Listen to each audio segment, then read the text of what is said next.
I would like to invite Professor Ajanta Dharmeshwari. Professor Ajanta is presently the director and chairman of the Board of Management of Postgraduate Institute of Management, University of Sri Jayawardenepura, Sri Lanka.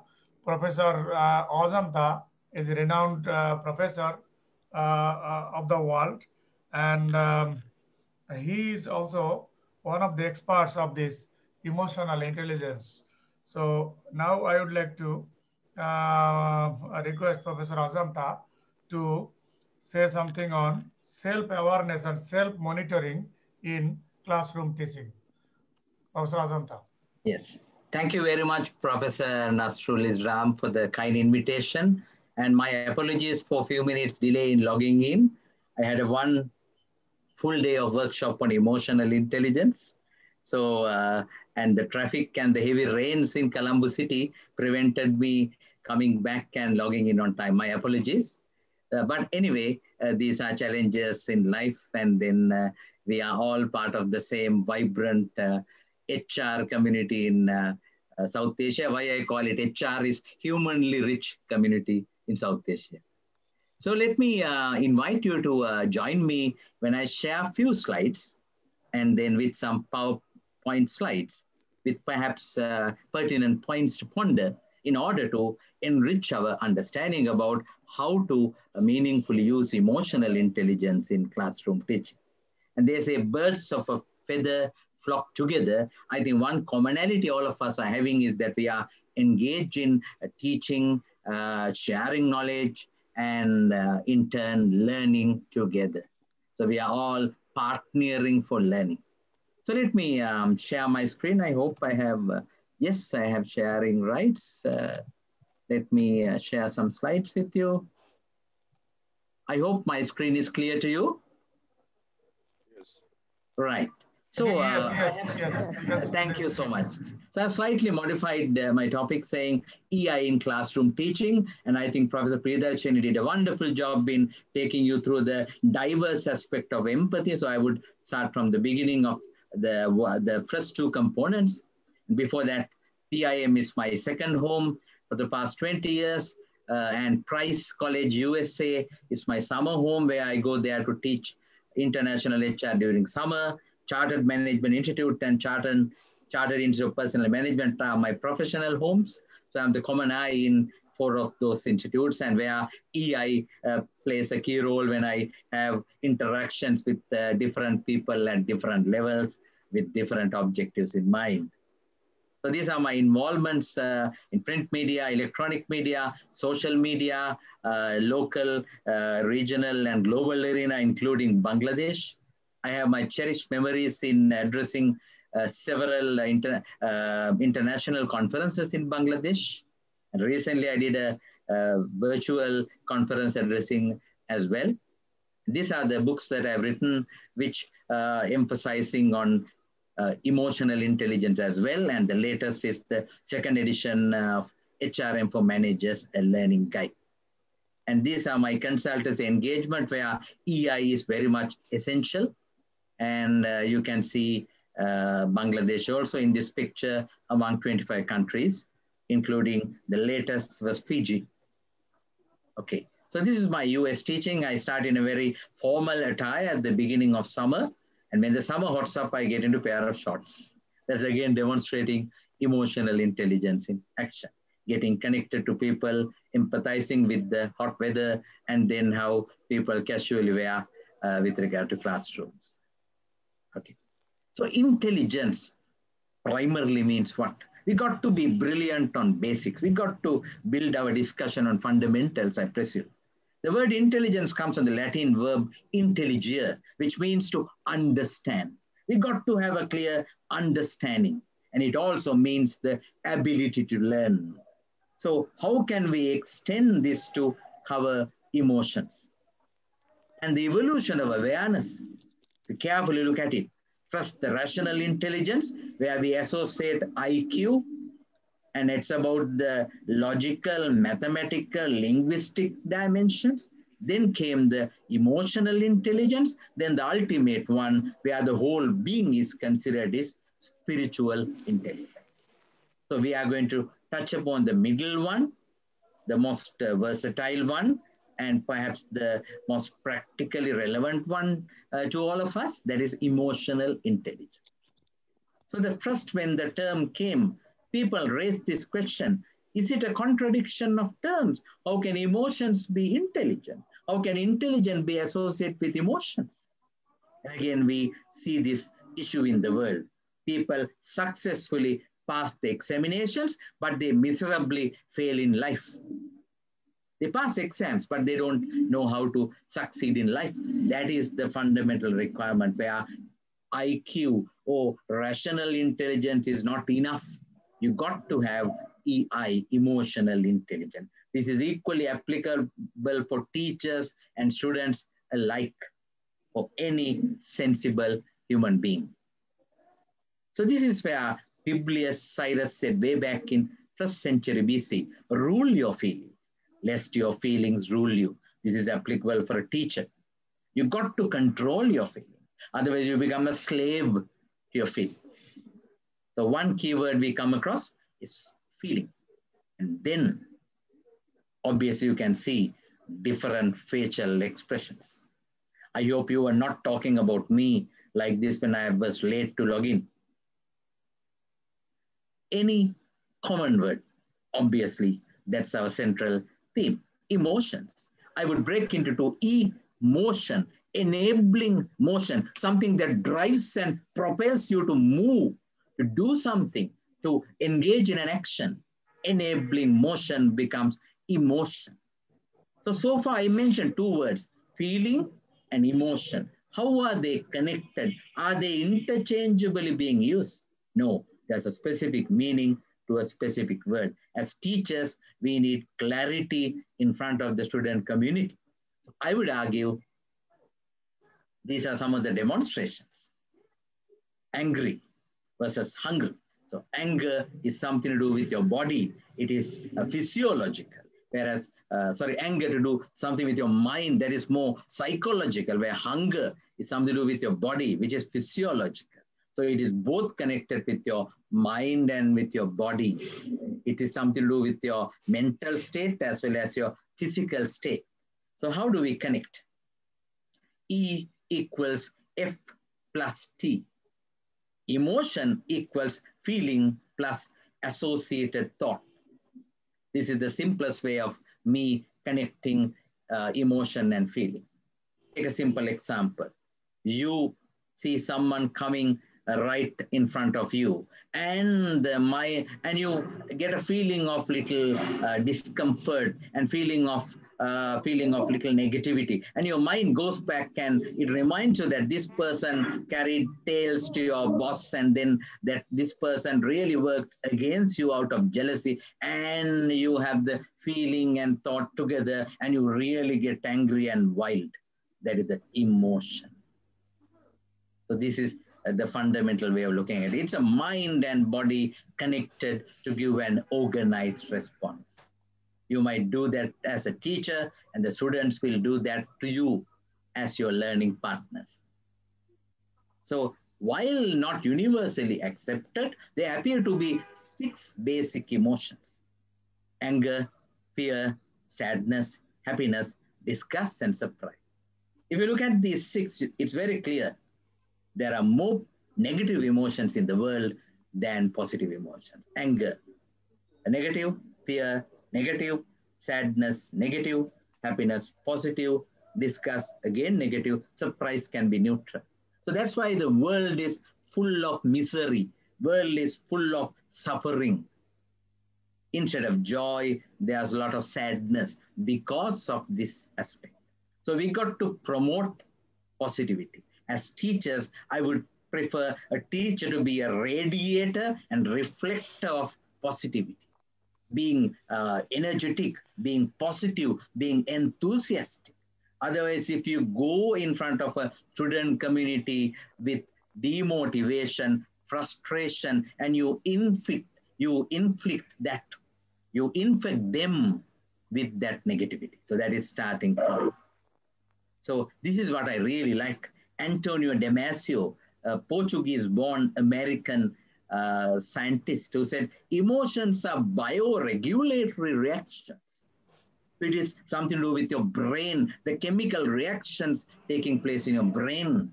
It's very easy from the literary point of view, from the story point of view. We associate emotions with the heart. And we look at the Valentine's Day and say the heart is involved with loving. But heart is just a blood pumping machine. It is your brain, the chemical reaction that is taking place in the brain that is important. And then comes these two joint researchers, John May and Peter Salovey, who says people who are high in EI are expected to progress more quickly through the abilities designated and to master more of them. So EI is nothing new. All great religious leaders were emotionally intelligent. They demonstrated emotional intelligence, but co-formulated as a management concept. What was there in the society is now getting branded, is getting focused, is getting highlighted as a concept. That's why we are interested in it. And then comes the famous writer, famous promoter, as Professor Priyadarshini mentioned, Daniel Goleman, a view of human nature that ignores the power of emotions. It's sadly short-sighted. So don't suppress emotions. Don't allow people to keep the emotions within them. They might burst out. That is the earlier approach towards people. Say, don't show your emotions, suppress them, and suffer silently. No, now we say, channel the emotions for success. That's what's happening in the sporting world. If you look at the haka, the Maorian tribal ritual promoted by New Zealand rugby team, it is channeling their emotions for the kill, for the defeat of their rival team. That's what is there.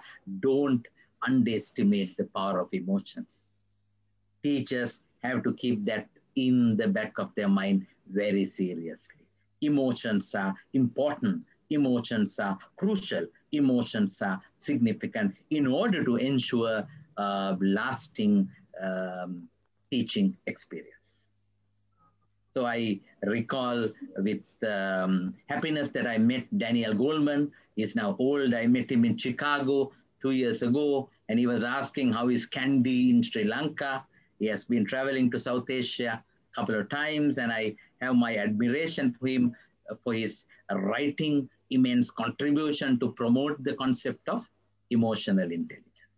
So coming back, how did they describe it? Emotional intelligence as a capacity. That's why teachers are interested in it. That's why teachers are serious about it. So what is that capacity that he mentions? The capacity for recognizing our own feelings and those of others, for motivating ourselves and for managing emotions in ourselves and in our relationships. Two key factors, how to take care of myself and how to ensure the right relationship with others. So taking care of myself and taking care of my relationships. Stemming from this, if you focus on the red color words, there are 5 key components coming out.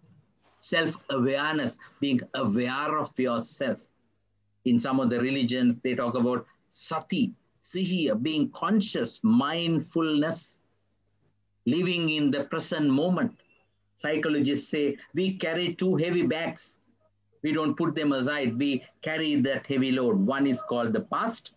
Other one is called the future. We are not living in the right moment right now. That's why there's a beautiful book called Power of Now. And this is the best gift you can give to someone is your present. Your presence will become a present, a gift. You being with that person when that person needs you. That's applicable to teachers, my dear colleagues, my dear friends. And then self-regulation, being aware and then try to regulate, try to streamline, try to manage, try to control. So I'll confine myself to these 2. And I think self-motivation is the inner propelling drive towards action. And then empathy was beautifully covered earlier. And then culmination of all social skills, effective relationships, and then you have your social connections. So let me dwell now focusing on teaching. A teacher as a designer, deliverer, and a developer. Designer of a particular module, designer of a particular course, and delivering that particular module, and in turn, developing the students with the right set of learning outcomes. So one key word associating with that is communication. You communicate, communicate, communicate. How do you demonstrate EI in communication? Obviously, you need to communicate with confidence. So I would always go in front of a class keeping this in the back of my mind. Honestly, I was inspired by what Saint Mother Teresa of Kolkata mentioned about priests who are having holy masses. So I adapted it for lecturing. I always tell myself internally, I tell to my inner being, this is going to be my first session, best session, and last session. Why first session? I'm excited. I want to do something refreshingly new. It's going to be my first session. It's going to be my best session. I'm going to excel myself. Excellence is exceeding expectations. And then it's going to be my last session means, I mean, not that I'm going to immediately collapse and die, but it should be memorable, ecstatic as that. So exciting, excellent, and ecstatic. As the first session, as the best session, perhaps as the last session. Of course, there's a sad movie about Last Lecture by an IT professor in Carnegie Mellon University, USA, who was diagnosed with the cancer and who died in a couple of months. He actually gave a last lecture that became his last lecture. I'm not referring to that. I'm referring to it should be memorable as your last lecture. So that's where the designing, delivering, and developing come into the scene. So first, let me begin with the context, environment. You should know the target audience. Are you teaching an undergraduate class? Are you teaching a postgraduate class? Are you teaching a doctoral student level community? So your pitching level has to be different according to the environment. Sometimes they might be more teacher-centric, but you need to move more from teacher-centric to student-centric, where you engage them. So you need to have the context properly. And this is more challenging with regard to executive development programs. I'm sure your university also is having some programs for working executives, leaders of business organizations, where sometimes they are more experienced than you as a teacher. So there you do the learning facilitation, you tap their expertise, you invite them to share their experience, and then you link that to a particular framework or to a model or to a process where you give something back to them in return, where they are happy that they were connected and what they already knew got enhanced and enriched. That is the context that you need to focus on. Other one is the content, the essentials, the fundamentals, what you're going to teach, what you need to have in your learning plan.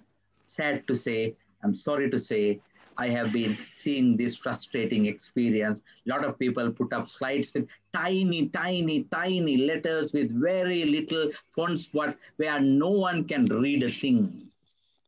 So what is the point? You just copy and paste chunks from a Word document, from another document, paragraphs after paragraphs after paragraphs. For whom? So you need to have the contents properly identified. It is not the big chunk of paragraphs. It's just key points, big, bold, and brilliant. 3 Bs. Just few points. You elaborate the points the way you discuss with them. Don't put everything. Then you become a reader of slides, not just teach in front of the class. Remember, you are having a theatrical performance in front of an audience and they expect that engagement. If you are not engaging them, they will easily get cut off.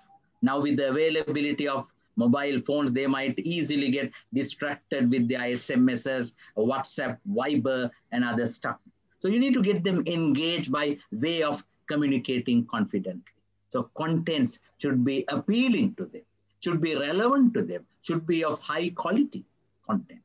And finally, for me, the biggest impacting factor is conducting, execution of a program, execution of a lecture, execution of a session. You can either be a sage on the stage if it is physical session. If it is a virtual session, you can be a guide on the side where you are seen on the bust. So no matter what you wear underneath, it's immaterial, only the bust is seen. So whether you are sage on the stage or a guide on the side, in both cases, conducting matters. Execution matters. Execution brings excellent results. So they are first thing. You need to be self-aware who I am, my current emotional state. What are the things that I'm going to cover, the big picture in mind, the session plan in mind, the 3 key things that I'm going to deliver. At the end of the session, 3 key takeaways from them. Sad to say, sometimes we put points after points after points after point, and we miss the point. What is the central point? What is the real crux of the matter? What is the central theme around which other things are getting connected? We have multitude of points where people don't have 3 key takeaways. I'm very particular about at least, because 3 is a round number, so it's easy to remember 3 key takeaways. So you need to have the right context, you need to have the right contents, and you need to have the right conduct. Execution matters. And also, you need to be aware of the emotional state of the students in front of you. Are they fresh? I see the difference between conducting a session at the very beginning of a day on a holiday versus evening class for working managers where they come after a heavy day of work. A big difference of the energy level, a big difference of the refreshing mind that they have. So you need to pitch accordingly. So I had to put extra effort when I do an evening lecture where they had already been exposed during the day for a variety of things. So engaging them is a huge challenge. So I need to be aware of their mental state and my mental state, self-awareness. And self-regulation. You need to be conscious about your emotional level. You can't get, you can't get angry and shout at them. You need to demonstrate your maturity. You need to demonstrate your way of conducting yourself. You might get angry about a particular behavior, but you can't react. As Stephen Covey says, responsibility. How do you respond to a stimulus? You see a student is sleeping. You see 2 students are having their own chat disregarding your session. It happened to me once. I saw this happening a couple of times. So I openly went to them and said, am I disturbing your talk? And the whole class started laughing. And then they were so ashamed. And after the session, they came and apologized to me. And I did not see that behavior thereafter. So I didn't blame them. I didn't blackguard them. I didn't ask them to go out of the class. I used humor. Humor is a very powerful way of demonstrating your emotional maturity and then ensuring that people are really engaged. So the power of humor. To whom should we laugh? I would say laugh in a lighter manner without insulting anyone, without insulting someone's race, religion, and background, but just to have that relaxation and then ensure that you engage the student. So remember, execution involves 3 things: exploring a particular topic, expanding their learning horizons, and engaging right throughout. So conduct, context, and contents would ensure that you demonstrate your self-awareness and self-regulation. You might feel tired. When I feel tired, when my legs are paining in front of a class, I give them a question and I say, take 5 minutes, talk to your neighbor and discuss with your neighbor and come back with your answers. And I sit down and take a glass of water, and that gives me a rest. So because I'm aware of my energy level, I'm aware of my stamina, I'm aware of my level of focus. particularly if you have a sleepless night due to illness or some other factor. When you go fresh in the morning to a class, you have to be conscious that I was disturbed my sleep, so I should not put that irritation or that frustration in front of the students by shouting at them, by throwing things at them, by finding fault with them. No, that is the self-awareness of a teacher. So remember, you should be aware how to design, how to deliver, how to develop. So these are some of the practical things that I enjoyed and I experienced in Sri Lanka, in US with my summer teaching, and few other countries where I visited and conducted sessions, including Bangladesh. So it's a journey that we need to move on.